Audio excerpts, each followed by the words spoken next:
Hello. പണ്ട് 7-ഓ 8-ലോ പഠിക്കുന്ന കാലം. ബർത്ത്ഡേക്ക് ഒരാഴ്ച മുന്നേ തുടങ്ങും എൻ്റെ എക്സൈറ്റ്മെൻറ്റ്. വീട്ടുകാരോടും കൂട്ടുകാരോടും ഒക്കെ ഇത് പറഞ്ഞു നടക്കും.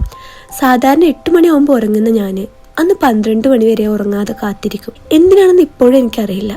രാവിലെ ഉമ്മ ഉണ്ടാക്കുന്ന പായസം ഒഴിച്ചാൽ വലിയ ആഘോഷങ്ങളൊന്നും ഉണ്ടാവാറില്ല.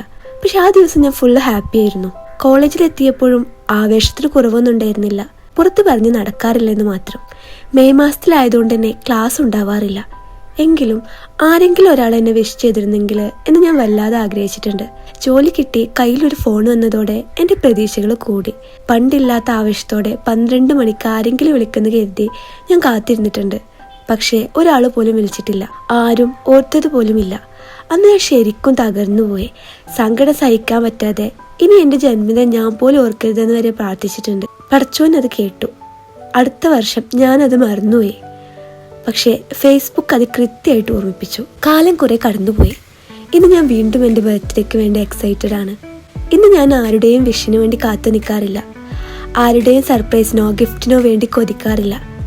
പക്ഷെ ഞാൻ എന്നെ തന്നെ വിഷ് ചെയ്യും. എനിക്കിഷ്ടമുള്ളത് വാങ്ങിക്കഴിക്കും. എനിക്ക് തന്നെ ഗിഫ്റ്റ് നൽകും. കാരണം ഇത് എൻ്റെ ദിവസമാണ്. എന്നെപ്പോലെ ഇതുവരെ ആരും എൻ്റെ ബർത്ത്ഡേ സെലിബ്രേറ്റ് ചെയ്തിട്ടില്ലെന്ന് സങ്കടപ്പെടുന്നവരോട് എനിക്ക് ഇത്ര മാത്രമേ പറയാനുള്ളൂ. നിങ്ങളുടെ ബർത്ത്ഡേ ആഘോഷിക്കേണ്ടത് നിങ്ങളാണ്. മറ്റാരെങ്കിലും നിങ്ങൾക്കായി അത് ചെയ്യുന്നുണ്ടെങ്കിൽ അതൊരു ബോണസാണ്. Have a nice day. Thank U.